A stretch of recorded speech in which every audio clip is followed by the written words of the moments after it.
Welcome to Vintage Volts Garage. Yay!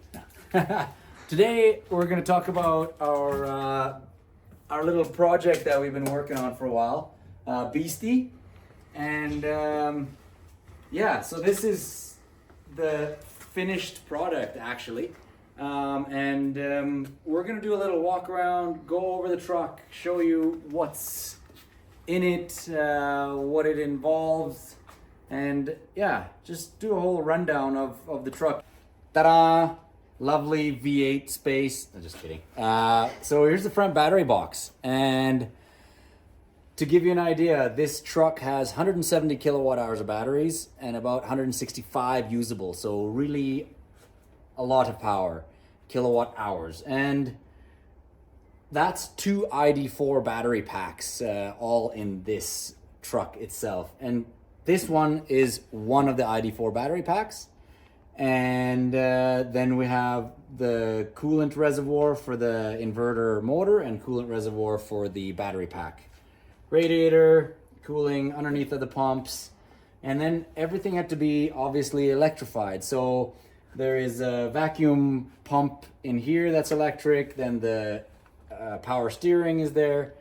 Air conditioning is under there. And then the heater, it's all original, but we took out the heater element and put in an electric one, and then the AC element is new to go with the whole new electric AC system. So that's the front under the trunk, very simple. Now we're gonna go around to the side front and show you the interior. All right, so in the interior, looks quite standard, just very plush. But what's a lot of work has been done in here. For example, throttle pedals changed to take up for the electric. The whole gearing system here is out, and instead we have a lovely wireless, dual wireless phone charger. And then here we have a charge unlock, electric parking brake. Then we have cruise control button. We have gear select.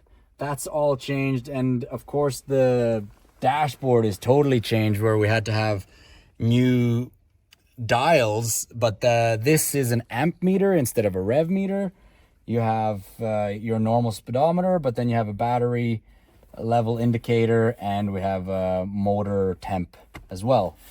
And the rest of it, you know, stereo, all that stuff stays the same, but for Land Rover, this thing is ridiculously comfortable to drive. Heated seats, and you got kind of all the lovely goodies. Now we're gonna move to the rear seat because there's something else to show you there. All right, so Land Rover, what can I say? Large on the outside and little on the inside. No, it's actually super cozy in here, and very comfortable because we did a long drive and nobody minded to sit in the back for once. What I'm sitting on is the center battery box, and that's all here. And we were able to take out the seat support that was there and make the battery box, and then the seats sit down to the millimeter exactly where they were originally. So another little surprise we have here is this two plugs. So our V2L system, you can basically set up a workstation here, have a computer here, plug in, charge whatever you want. If you want to use it for camping, then you could, run a stove or what you like. And so that's the rear of the Landy. So now we're at the back of the truck, and this is where the original gas filler was, and it's become the charge port, which is a 150 kilowatt fast charging CCS or three-phase regular house, 21 kilowatt AC three-phase. And then we'll move around to what the customer has ordered especially for this truck. So this truck is going to be carrying electric motorbikes. And so we built this system here that supports the gate, because the motorbikes are going to be coming to front and back wheels are going to be coming about here. And then we have a quick release drop-in stands that you click in. And when you want to use it as a regular truck, you remove it as you see here and close this up, and this frame system just clicks into the side. And lastly, being electric motorbikes, this is the V2L system where we have our waterproof outside plugs. So we have dual charging that can be support up to, it's 16 amp per side. So 3.6 kilowatt charging per side for each bike. All right, so welcome to the meat and potatoes of the truck. We're gonna do something different since we have it at a lift, on a lift. So we're gonna do a walkthrough from underneath to see what we've done here. So to begin at the front, you know, it's all standard.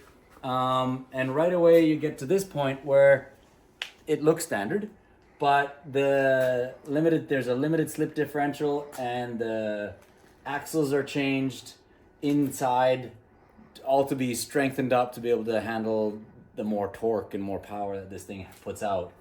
When here's the bottom of the battery box, which is attached to the engine mounts, and then we have cable guards, the high voltage cables going to there. We have also a smash guard for the motor, all added. And when you work your way back, here is the Tesla drive unit. So this is a large Tesla drive unit that's turned. Normally it's sat this way in a Tesla, one to right wheel, one to left wheel.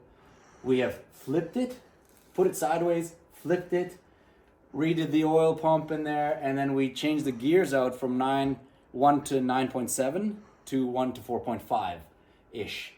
And then you have the Tesla ends, and then from here it's added to the original drive shafts.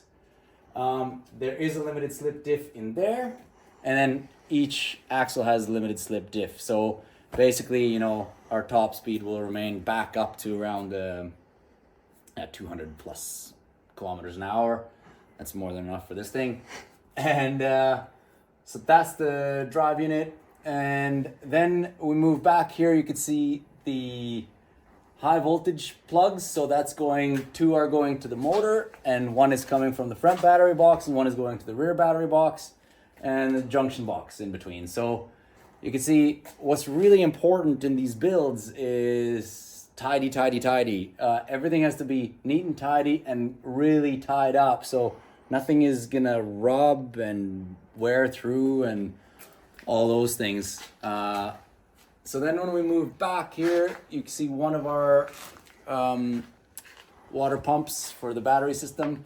And then we have the high voltage junction box, which is crazy, as you can see. There's lots going on in this truck because we have 3-phase chargers, which we'll get to in a bit. But what's coming in here is CCS charging, 3-phase chargers, high voltage and low, high voltage negative positive, and the charging system. Then we have power going to the power steering, to the heater, to the, basically all our ancillaries here. And then when we move all the way back, then where the gas tank used to be, this is the rear battery box. So, and then back out, it's quite normal. With, of course, tow hitch. Then, when we move forward again, you can come in here and you'll see underneath here, here's where we have, the chargers are right now open so you can see them. Otherwise there's smash guards over these. But anyway, we have 3-phase charging, 6.6 kilowatts each. And then here's our inverter V2L system, 20 kilowatt or 20 kilowatt peak, 10 kilowatt nominal, going to, and this is water cooled, that's why it's so small. And lastly, we'll swing over to this side.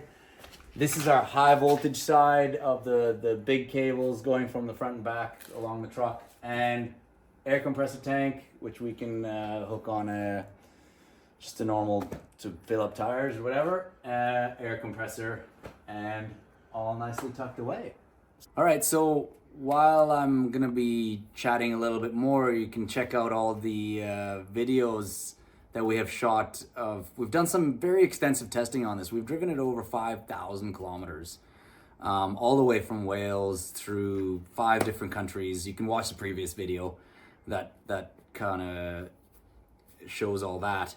But in that, at the end, I have driven it around here quite a lot, making sure that everything not only works in Central Europe, but also in extreme cold conditions, and also how hard we can push the truck.